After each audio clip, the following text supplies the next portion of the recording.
Welcome to Intersecting Voices, a podcast where diverse stories collide to inspire change and amplify voices. Welcome to another episode of Intersecting Voices. Today we're joined by Niklasson, whose journey is one of resilience and challenging systems that too often leave people behind. Born in Estonia to an ethnic Georgian family with roots in Spain and Italy, Chris grew up in a Russian district and speaks 6 languages. His experience with neurodivergence, suspected to be autistic from a young age, has been shaped by financial barriers to diagnosis and support. Despite his qualifications and broad skill set, Chris's autism has often been a barrier to employment. That, combined with a lack of a formal diagnosis due to financial constraints, has left Chris in a difficult position, highly capable, but frequently overlooked. For the past 1.5 years, Chris has faced homelessness due to the low benefits he receives from Sweden's social insurance system, which barely covers his living expenses.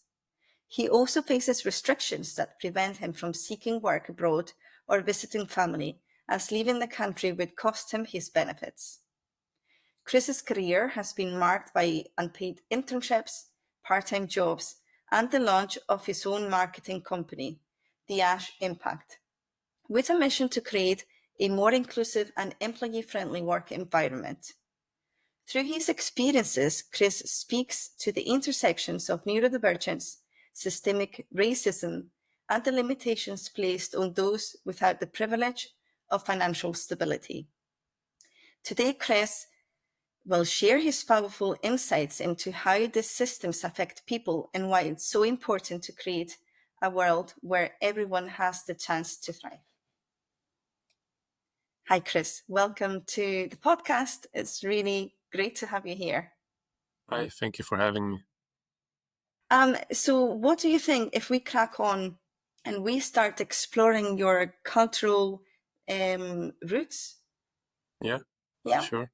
So I understand that you were born in Estonia, but you live in Sweden.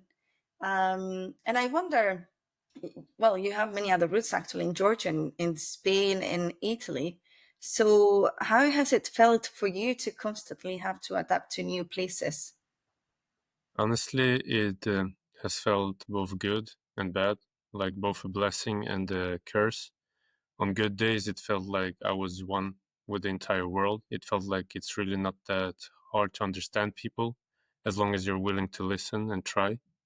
But on bad days, it feels really bad. It feels terrible, like you are an imposter.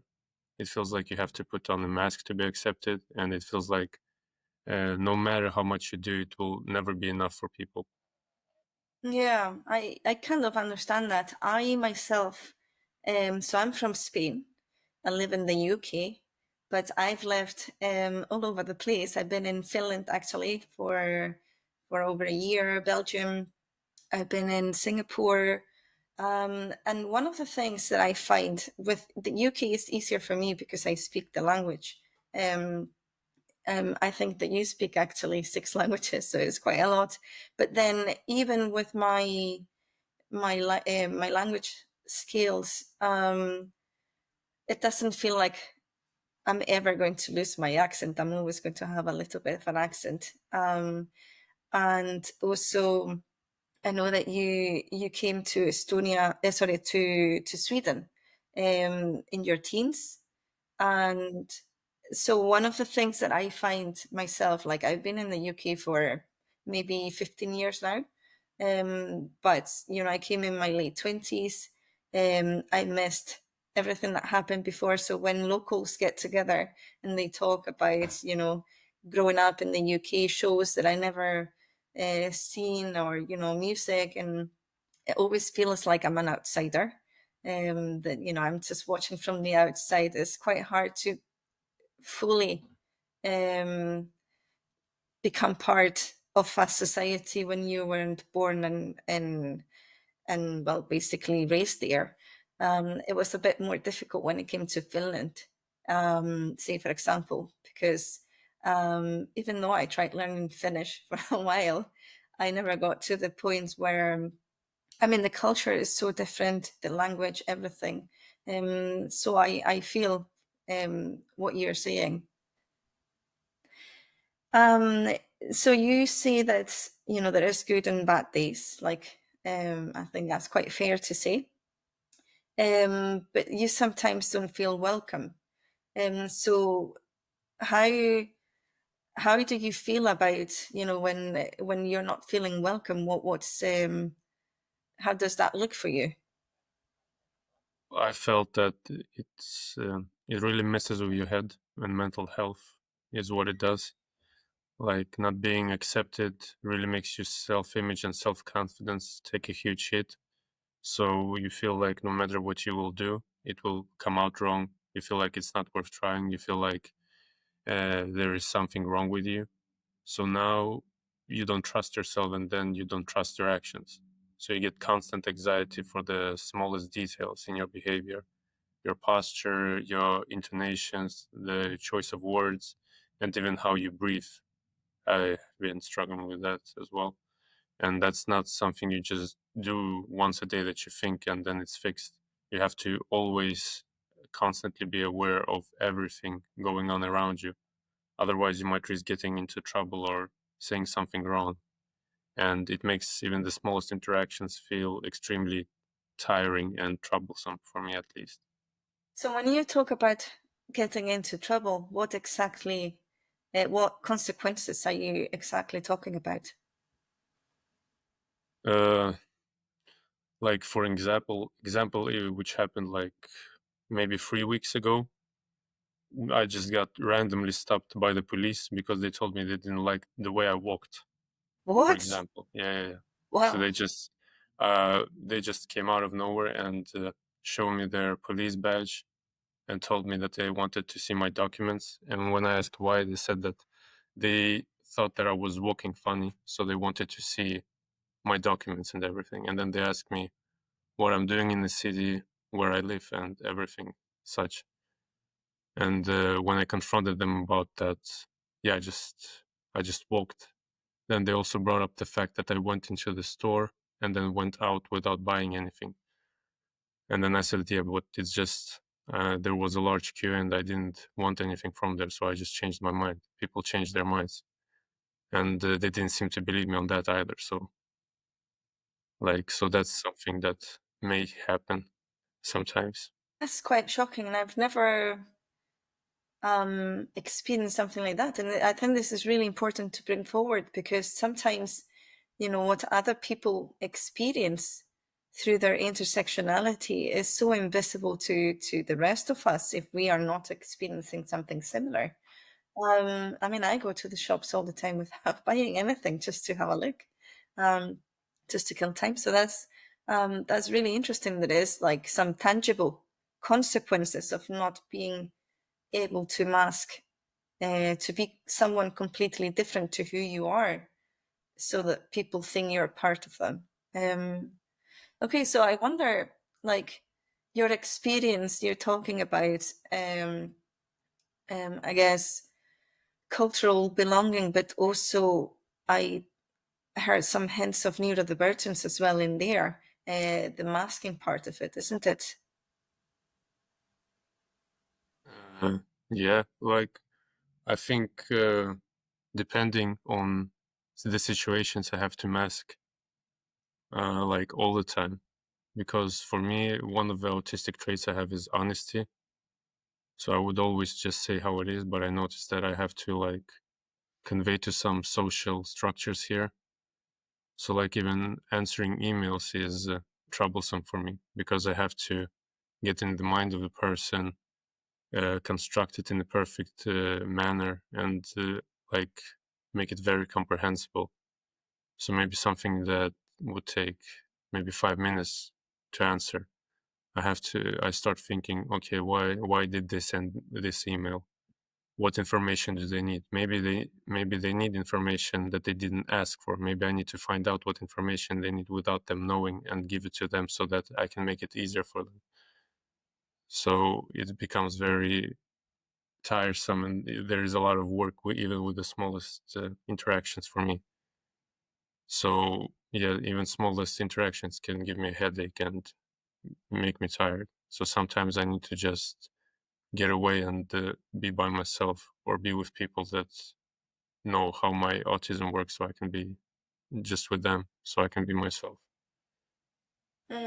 That's a really good point. You mentioned how exhausting it can be to try and understand people whose brains don't work like yours, they don't communicate like you.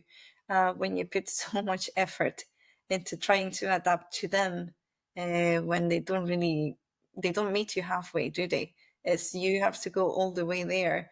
You put so much effort into it that you just don't have anything left to thrive, isn't it? Like you don't have time to be yourself and actually act. When you're yourself is when you can achieve the best results, isn't it? Yeah, that's for most of it. When I've felt that I could do my thing and be myself, I became even maybe 3, 4 times more effective. Like I'm effective now as it is, but when I tell people that if you just let me do this way, I would maybe can get it done in 15 minutes instead of an hour. But usually they just want me to do it their way and not even try my way. So yeah. And here's the thing: I don't think what we are asking as neurodivergent people is for everyone else to um, adapt to us. We are asking them to meet us halfway, isn't it? Mm. Um, so you talk about autism, Chris, and I wonder. Obviously, neurodivergence is experienced very differently depending on the person. So, how do you experience neurodiversity? Autism beyond that honesty that you um, highlighted before. I have, for example,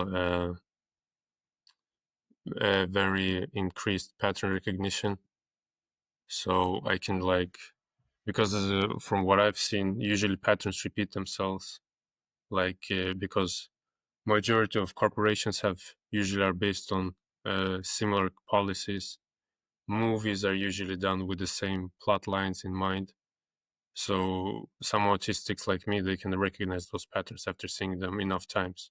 So after a while, I start predicting situations and stuff that will happen in the movies and such, which usually impresses people or impresses the people I work with, because it's I know what will happen beforehand, which can be a very good tool or something.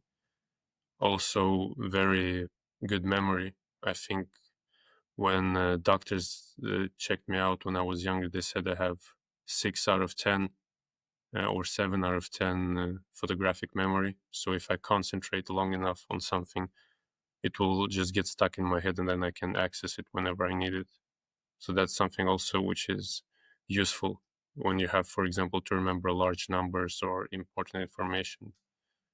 Then there is also the bad aspects which maybe limit me, like as I said, being overly honest. Some people think I'm just being rude, for example, when I'm just being straightforward and want to get communication to be as fast as possible. Or, for example, me having hard time reading social cues. That has been a problem. So maybe sometimes they say one thing, but they mean another. But I usually think if you mean something, just say it. So usually that can be a problem with me reading into what they think. And maybe another problem which I've heard is I usually have all of my emotions and thoughts in my head, but I don't show it on my face. So usually what I've heard is people can't read me because I don't show very much of facial expressions. So people will sometimes get irritated by me not showing emotions and such, for example.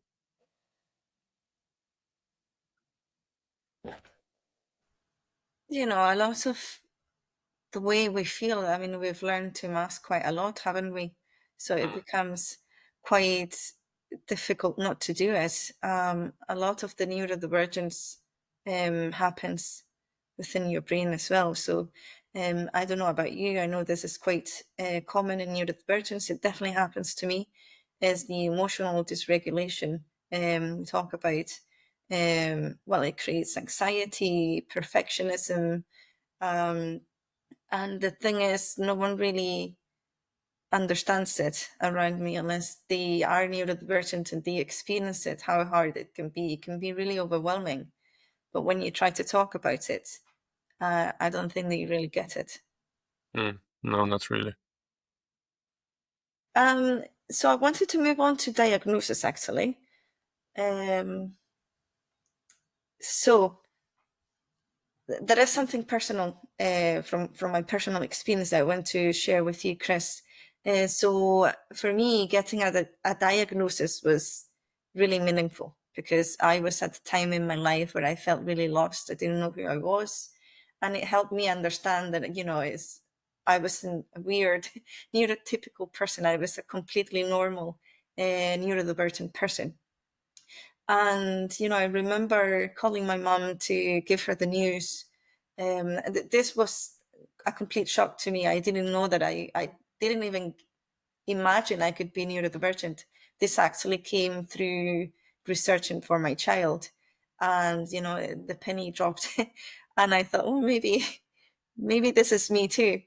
And so when I spoke to a psychologist, I couldn't do it in the UK because it's so expensive. It's prohibitive, and they only focus on one neurodivergent type, so autism or ADHD. That's the two choices, I think. In Spain, they do a holistic assessment, so they look at giftedness, they look at autism, they look at ADHD, they look into mental health and so on, and it's a lot cheaper. So I went through that, and I was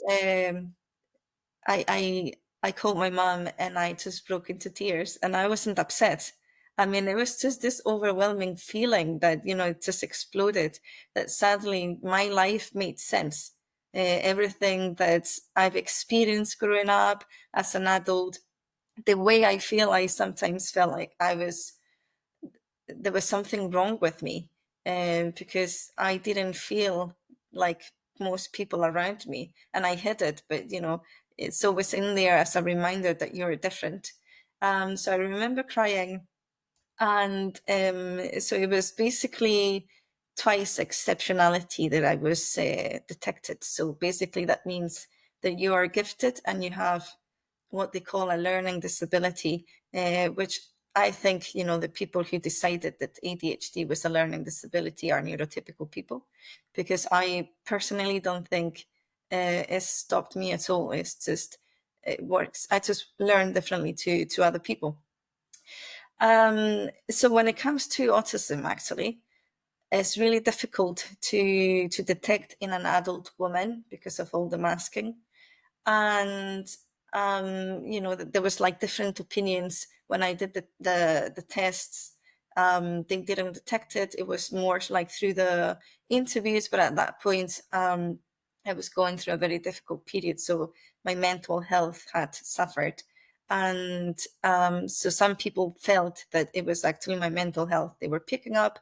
Others, could it be autism? And I did study afterwards the link between both neurodivergence and mental health, and I realized that there is some common traits of neurodivergence that can appear as well, like symptoms of mental health. So you can confuse one and the other. So I guess, I'm never really going to know for sure whether I'm autistic or not. And like kind of sucks because it's like a piece of me that I don't fully understand. So I wanted to ask you, how important is it's for you to having a diagnosis? I mean, not just for support, but just to have a sense of self, or feeling like you belong somewhere. Mm. Yeah, I can tell you right now that getting a formal diagnosis is probably the most important aspect in every neurodivergence journey. Not just mine, I think every neurodivergent I know have cried upon receiving their diagnosis, because no matter how sure you are of having a mental disorder, there is always that little voice in your head screaming at you and telling you that maybe you're faking it, maybe it's you that are the problem, and that it's entirely your fault that things go wrong for you. But upon receiving your diagnosis, that voice just disappears. It finally gets quiet in your head, and you can finally see yourself without the fog for who you truly are. So I think that's why so many people get emotional. It's just like they can finally see themselves. They're not a mistake of a human being or anything. They're just a person that thinks and acts just a bit differently. But yeah, as you said, getting diagnosis can be extremely hard. I've actually written one of my master theses about it, and uh, like people that are immigrants or people of color have like around 50% chance of less of getting a diagnosis, and women have 30 to 40% less chance of getting a diagnosis, for example. And usually the women that have ADHD get diagnosed with depression.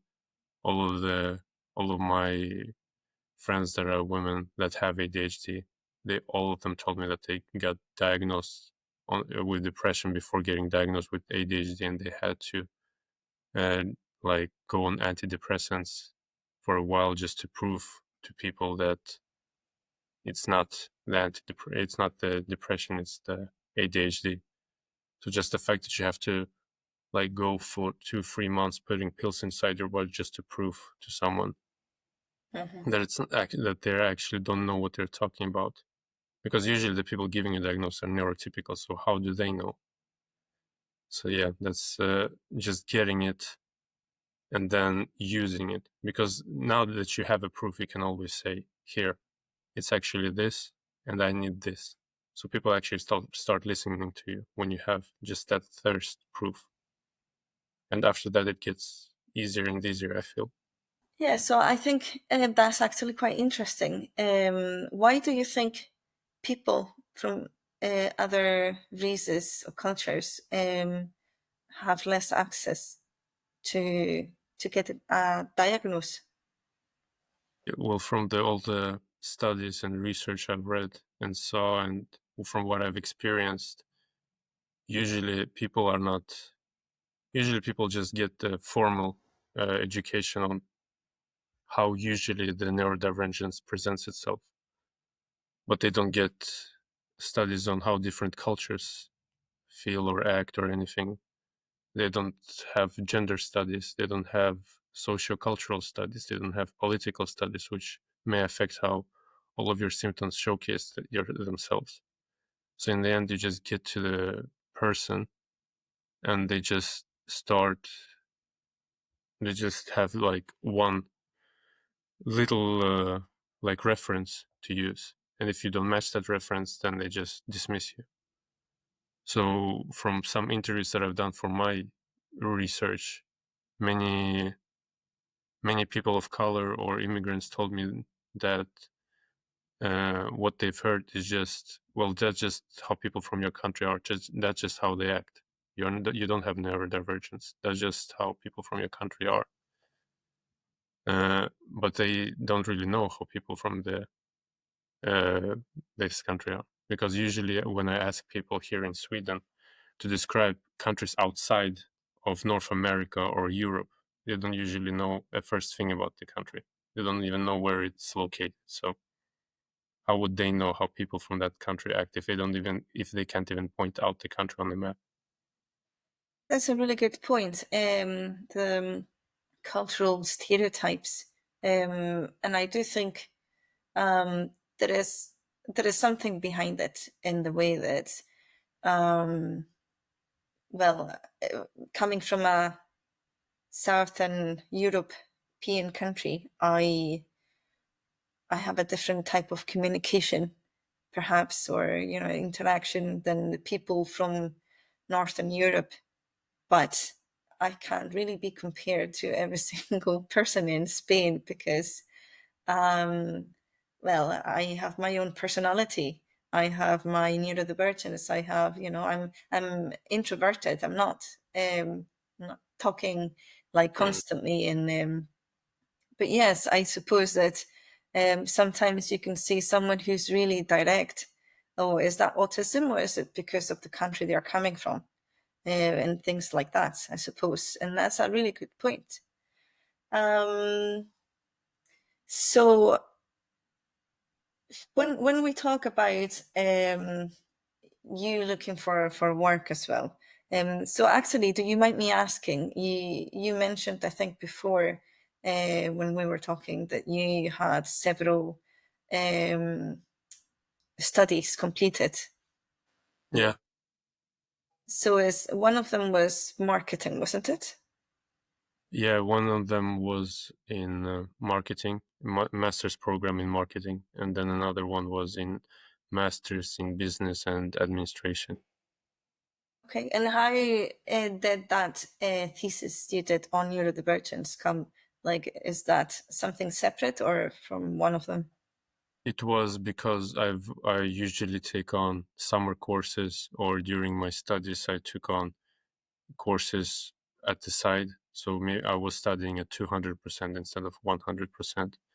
So I have taken courses in linguistics, I have taken courses in psychology, I have taken courses in law, in religion, cultural management and such, interpretation and translation. So I have taken many different courses. And when asked for the professors if I can combine them, they said that, yeah, as long as business administration or marketing are the main at the core of the study, you can still like branch out to the other research areas such as psychology.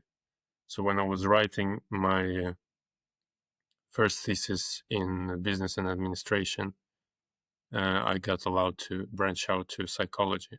So that's when I included neurodivergence and misdiagnosis, and how uh, how a sustainable and good marketing communication can help people become more brave and comfortable with reaching out for help. And in the same way, when I had my master's in marketing, I wanted to study how different cultures interact. So I was allowed to go to Spain for 2-3 months and look for Swedes there and interview them how their behaviors changed after moving to from Sweden to Spain. Yeah, that's really interesting. We all have to adapt, don't we? Like we all adapt when we move to different cultures. So it's interesting to see.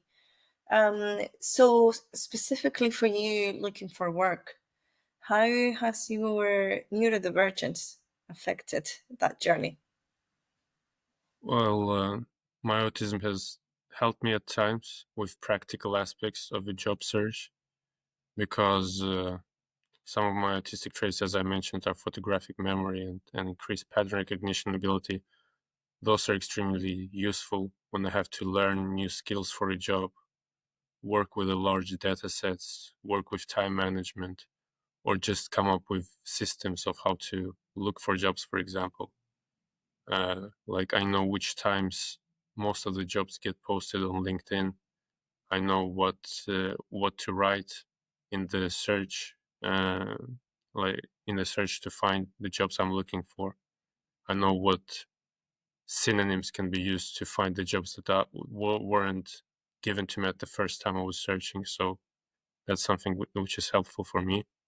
But however, my autism also causes me some great troubles when it comes to the more social aspects of the work, such as the lack of facial expressions, as I said, missing out on the social cues and being too straightforward.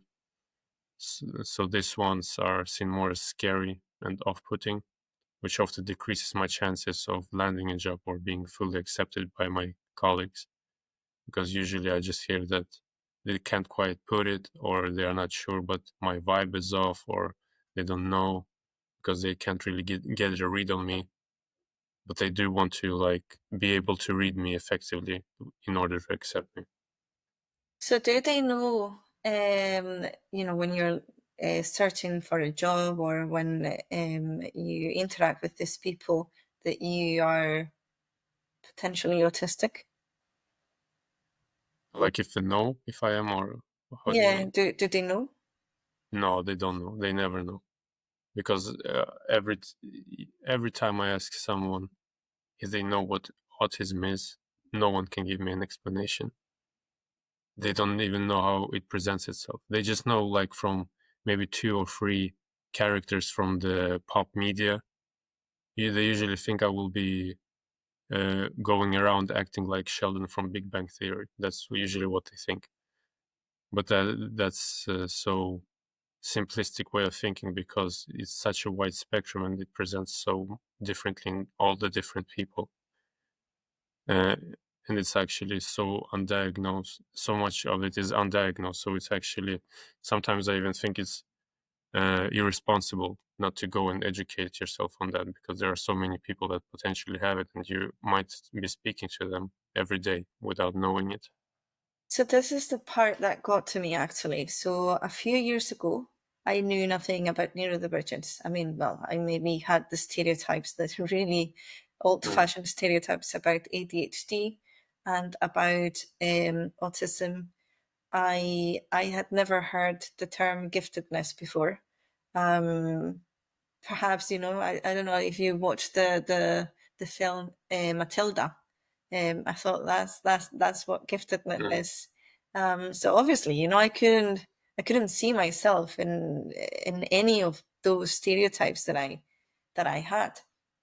And the only reason I think that I know so much about neurodivergence now is because I educated myself, and I educated myself to support my child, to support me, but also because I became a manager at work. And, that's been a life changing experience for me as well, because I realized that people are so different. And I've managed people directly or indirectly that had neurodivergence or that were neurodivergent, and it just presents so differently.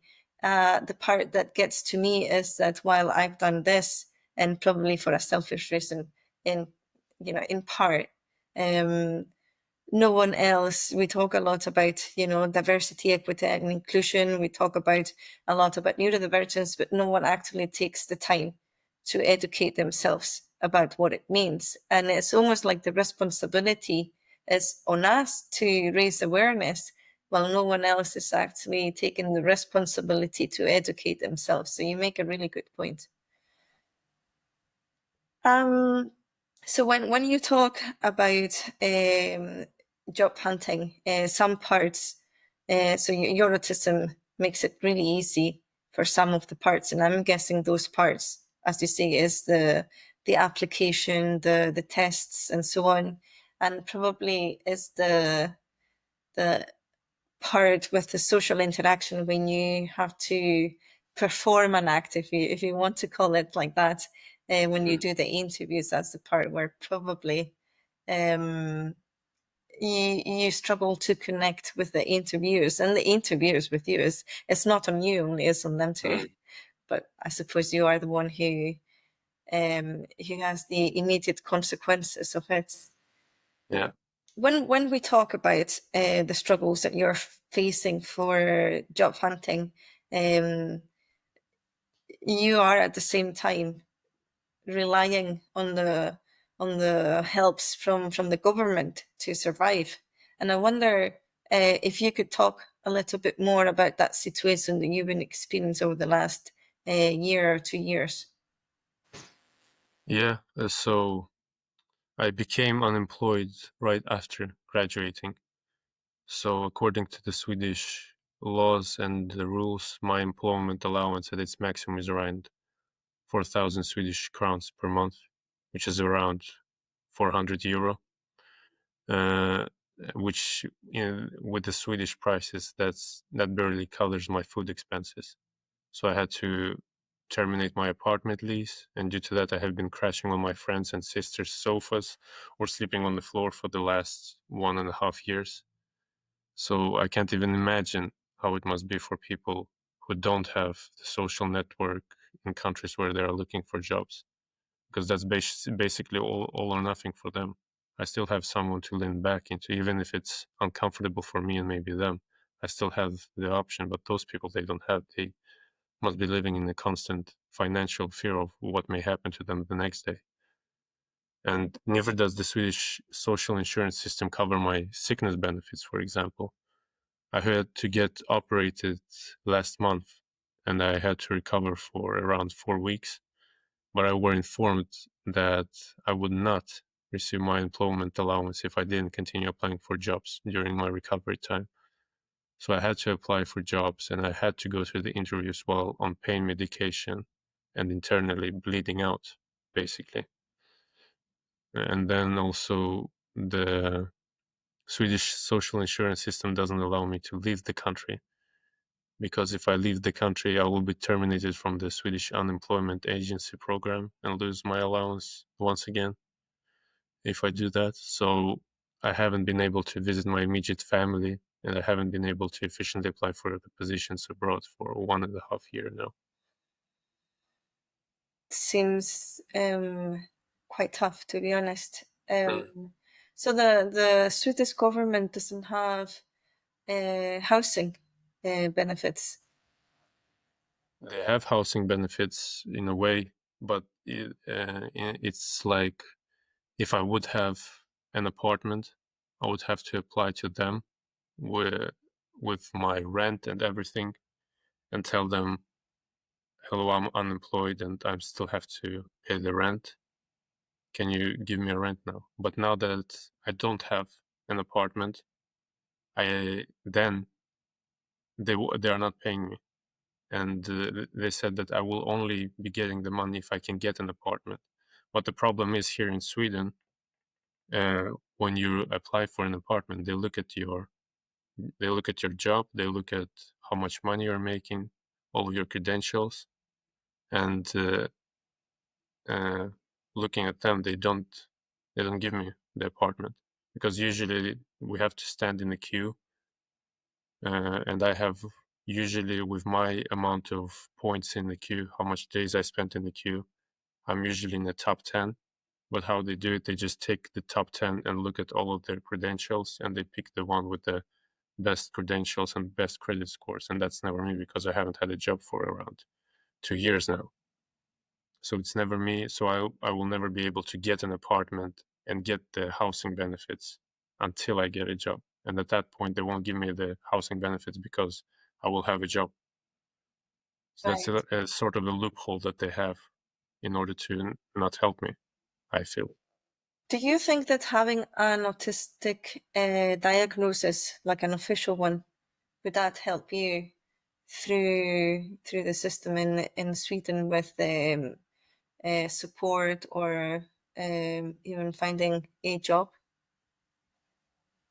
I don't think so. I think it would already like be a ground for discriminating me further, from what I feel.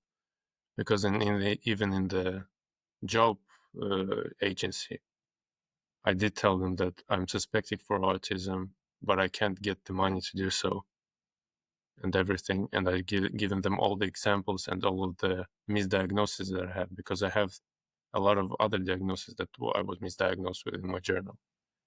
And they said, just send it to us and we'll see if we can give you like any additional support for any of your diagnoses.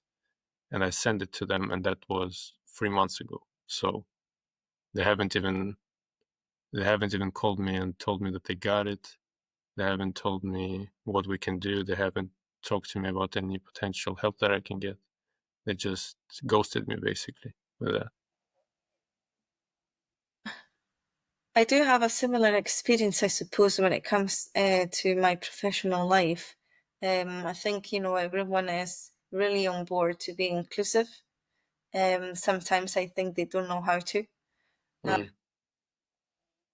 When I was looking for support as well at work, there was quite a few things going on that is in my life, and I just couldn't focus in the way that I used to. And also, I think there is something about, when you learn that you're neurodivergent and you know that you've been, I guess, operating in a way that is not optimal to you all your life, suddenly you just don't feel it empowers you to be yourself, to demand, those reasonable adjustments so that you can also thrive without, burning yourself in the way, of trying to be like everyone else. And I found that despite all the talk and all the good intentions, no one really knew how to support me. I didn't know what I wanted either. I didn't know what I need. And it took me a couple of years to figure it out through, going to specific psychologists, that are specialized in neurodivergence, reading quite a lot, talking to other people, getting to know myself better.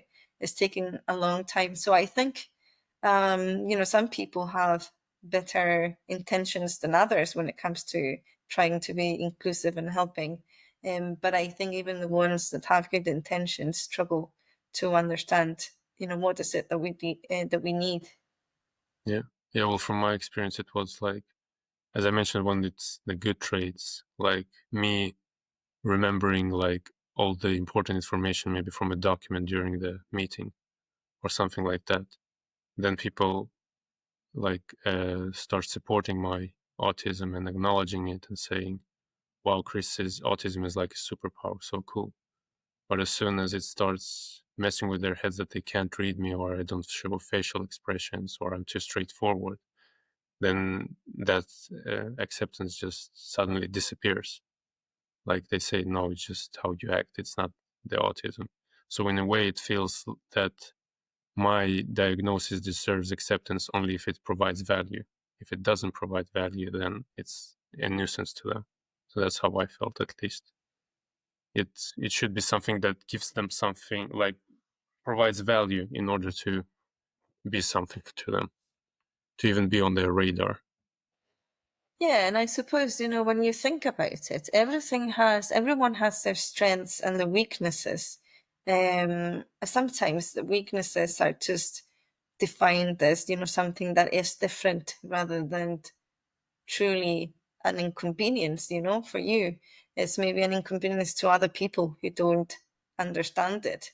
One of the other things that I wanted to ask you was about, so we talked about the impact that your neurodivergence had in your job search. What about your cultural heritage?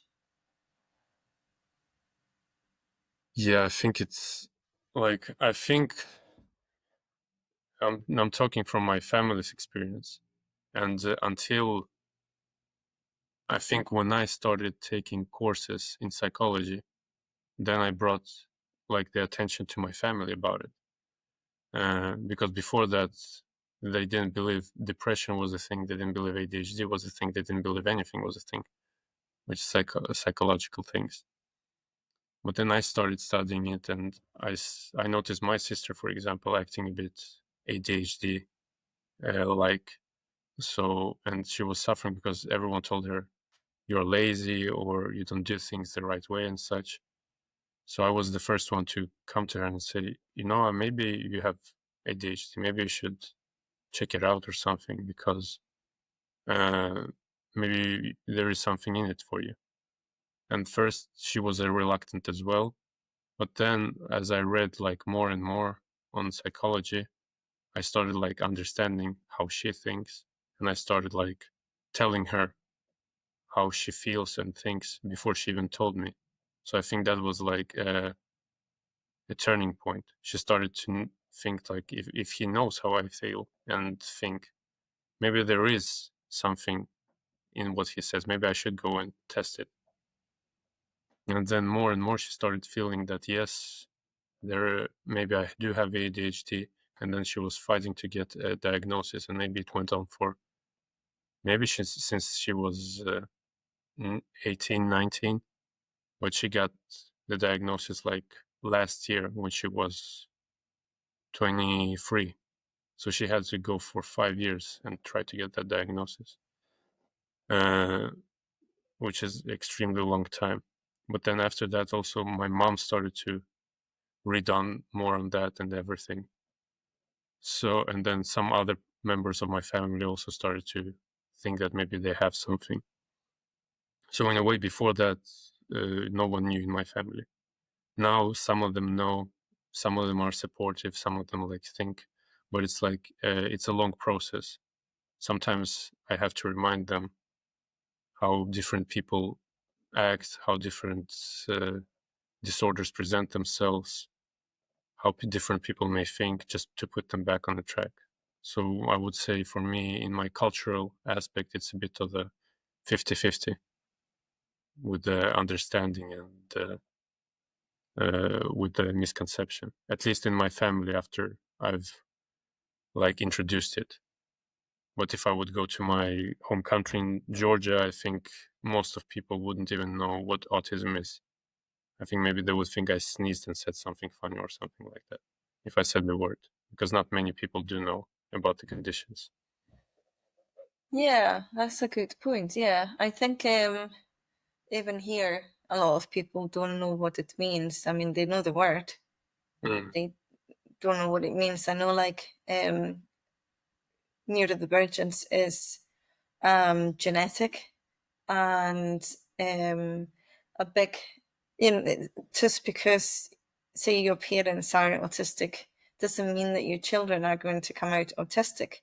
It could be ADHD, it could be dyslexia, it could be any type of neurodivergence. Is just, neurodivergence passes on the type and even how it looks like from one individual to the other is quite different. So yeah, my family and I, we all just start reading quite a lot about neurodivergence. Pretty sure one of my parents, well, probably both, are neurodivergent as well. They felt like they are too old to care now. For me, it's been very validating and empowering. So when it comes to looking for jobs, Mm. have you felt ever discriminated or excluded when it came to your heritage? Yeah, I feel quite a lot actually. Uh, uh, Especially as of recently, I've been noticing it more and more because in the beginning, I was thinking, well, it can't be because Sweden is on usually on a pedestal as such an accepting country, as such an open-minded country. So for a while, I didn't want to believe myself that I was even thinking that I was discriminated for my culture or for my nationality or anything like that. But then I started like making small experiments myself and started noticing small things. For example, I saw a noticeable rise in interview invitations after removing my picture from my CV. And during that transition, I also like sent two applications for the same job, one with picture and one without. And the ones that always came through was the ones without my picture in it. For example, I've also seen a noticeable rise in the interview invitations after removing information about my language skills in Russian and Georgian, because Russian isn't really a hot language to know right now with all the conflicts in the world. And Georgia, by association, it was part of the Soviet Union, so people by association think that it's in association with Russia. So that I had to remove, and I saw a very noticeable rise in the interview invitations after removing them. Additionally, racism and xenophobia continues well into the interviews. Like during one interview, I was compared to Stalin because he's also Georgian, for example, which I don't know what the point of that was for the interview or for anything, but that's what happened basically. And also sometimes during the interviews, they might ask me how long I've been in Sweden, which is according to the Swedish laws, it's illegal to ask me and base their decision on how long I've been in Sweden, since I have all of the credentials, I have all of the educations in Sweden, and I speak perfect in Swedish. So that's also something that I've experienced when it comes to racism and xenophobia. One of the things that I became quite aware of as a manager is bias. Sometimes it's clear that you've got that bias, and sometimes it's unconscious, but everyone has them, and it's just human nature. It's about being aware of them and challenging yourself to, to think differently, Mm. recognizing those biases and do something about it. So I realized, I mean, I've sent like probably hundreds of CVs back in the day, and I struggled to get noticed. Um, and sometimes I wonder, my name clearly gives away that I'm not from Mm. that country. Um, whether being a woman as well, I'm a woman in engineering, which is quite male dominated. But you never know because they ghost you. They don't really tell you. Obviously, they can't really tell you if why you haven't even been selected. Mm. So many years down the line, um, when I became a leadership, um, well, I joined a leadership role.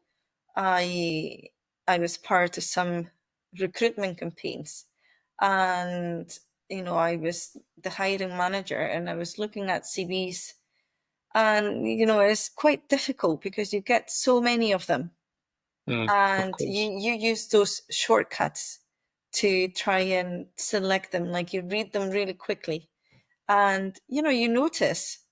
I try to be the most inclusive person in the world. That doesn't mean that I don't have my biases, and I put a lot of, I guess, notice into whether I had them, and it's like I have them, and I think it's natural, even though I feel bad that I have them. But everyone's got them. It's just about how you react to them. Um, so I can totally see that a photo, a name, how you structure your CV, your nationality, all these things can be factors for discrimination if the person on the other side isn't being aware of their unconscious biases, for sure. Yeah, absolutely.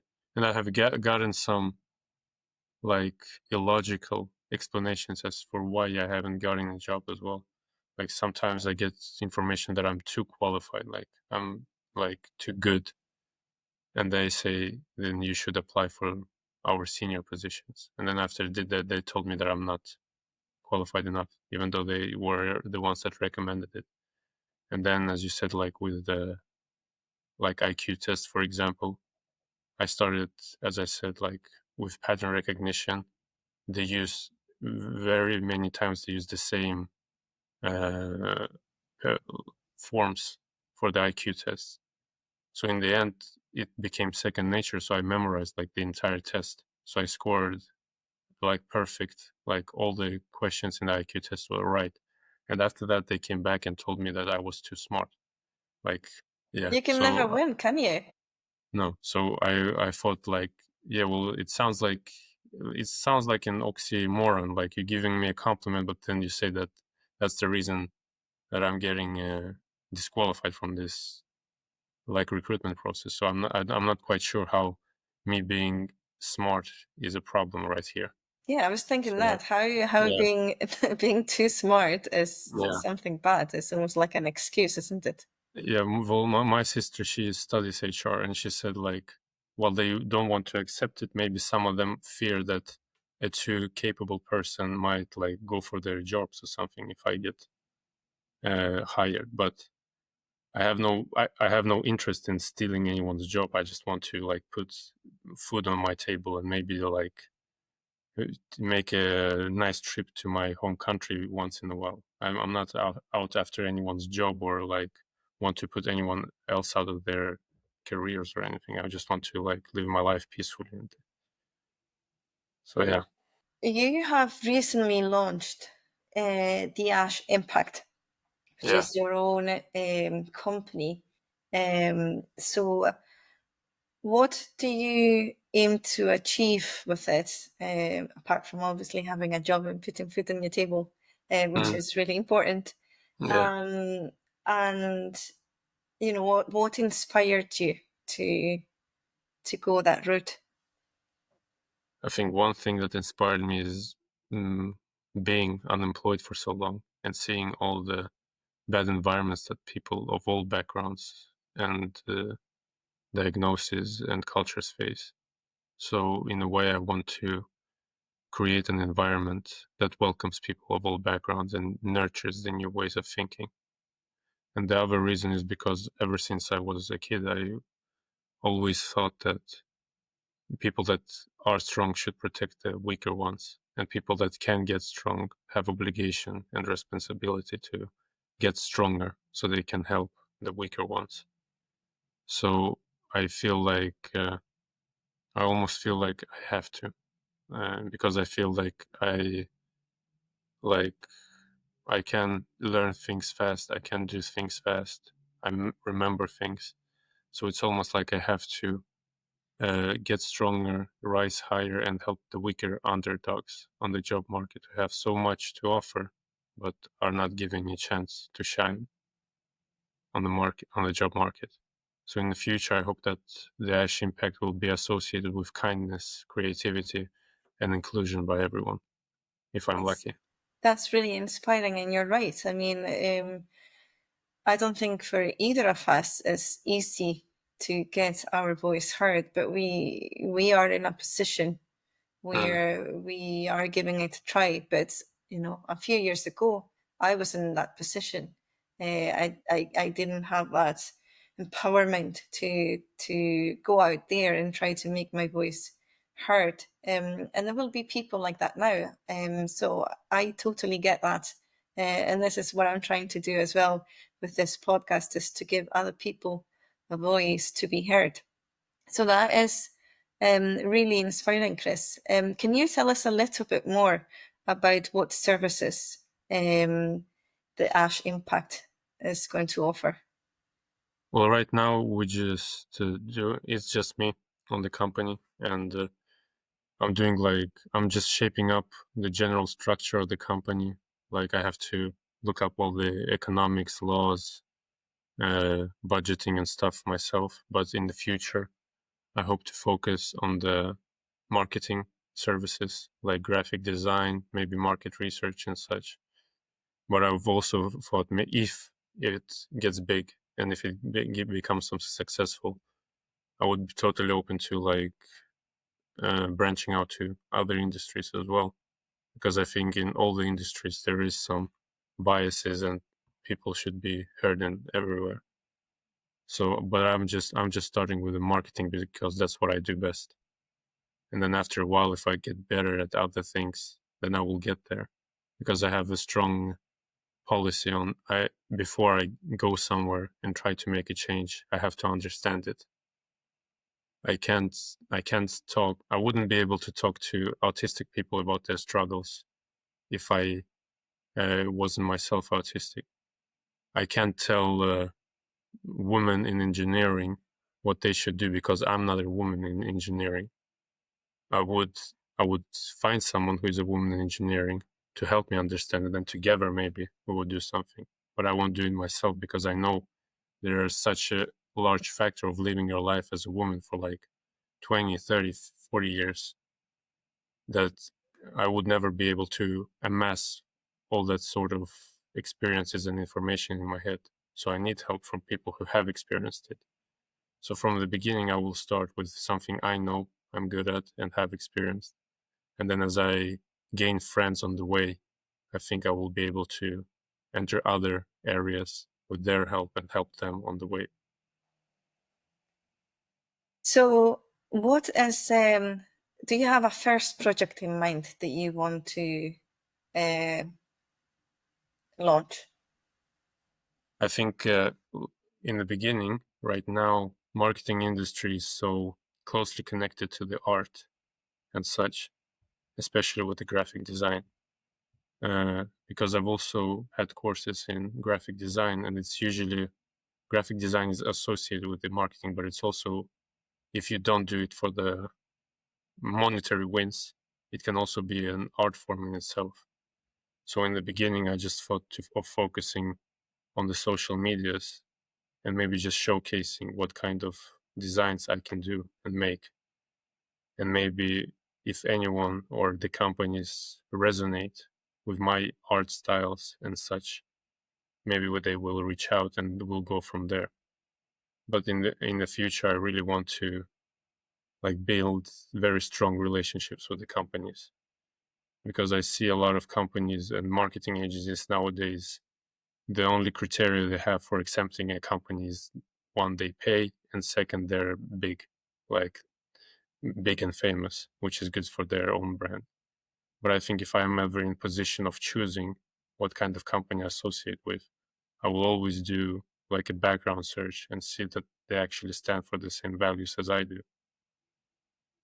Because I'd rather get paid less but support a good cause than get paid millions of euros and then do like me like do something bad to the people of my own group, or do bad to the people in general. To be honest, I really want all of my work to provide some sort of good in the world. So that's what I will try to do in the future with a company if it gets any attention from others. That's a really noble quote. That's really noble. Something that I want to ask you now, in as a reflection of what we've discussed in today's episode. Yeah. So you had to navigate quite a few struggles over the last few years, but I can see that you are determined to move on and to get out of this. So what keeps you going, even though all the setbacks that you've experienced through the way? Mm. Well, as I said earlier, I think one of the things is the thing that I said about the strong ones having to become stronger and help the weaker ones. I think that's drives me forward very much. But I think at my lowest of the lowest moments, when even that wasn't helping me, what kept me going is knowing that there are still few people that believe in me and support me. Like some of my best friends, my mother, my sister, and they're willing to bet on me when no one else does. So I want to prove them right. I want to give them something to be happy about. I want to give them something to be proud of. They were with me at my lowest moments, so I want to take them and show them just how high we can get. That's really powerful. You said, that, well, at least I see this all through the hardship that I went through. Adversity gives you a sense of purpose so strong. I have seen throughout my life people who been living a comfortable life in the outside, but in the inside they felt empty, lost. They didn't have that sense of purpose, and women going through difficult times. But that sense of purpose is so powerful, and having that people around you, your inner circle that believes in you, people you can support on your worst days. That's so important. So if you could speak directly to policymakers or employers, what would you like them to understand about this situation?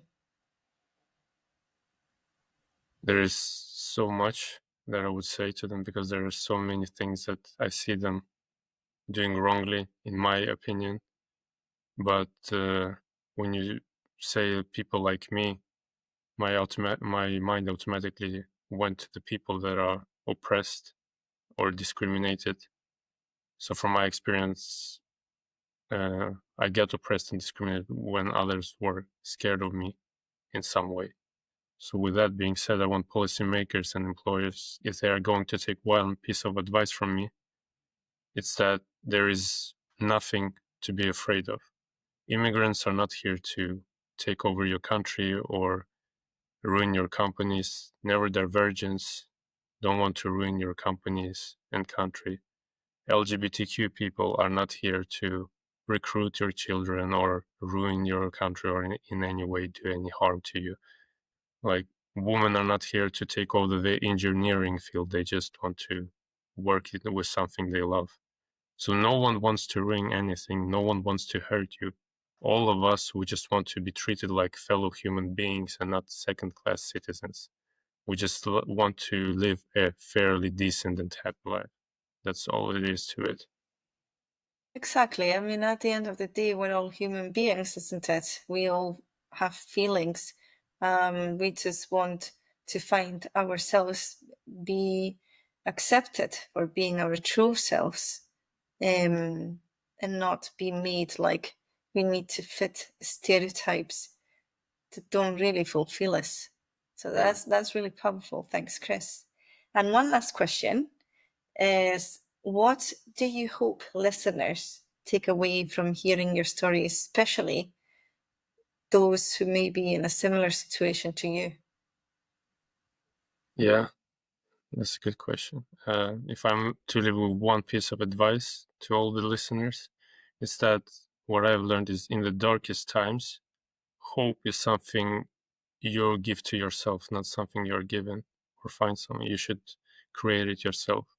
So create a small spark of hope and keep feeding it and keep growing it and keep using it to fight forward. And if you do that, I'm sure that things will get brighter pretty soon for all of us. Said that's something that I've heard recently is the power of visualization. It's what you say, like hope is something that you can only create for yourself.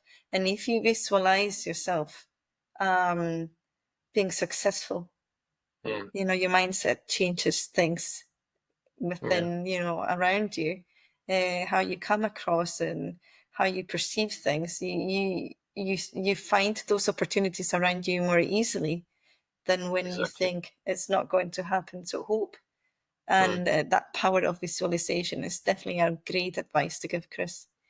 Thank you so much, Chris, for sharing your story with such honesty and depth. Your experiences cut through the noise and show us that what really matters, or what really means to navigate a world that isn't built to include everyone, and the consequences it has for those left behind. From the challenges of living without a diagnosis to the strength that it takes to start something new while being systematically held back.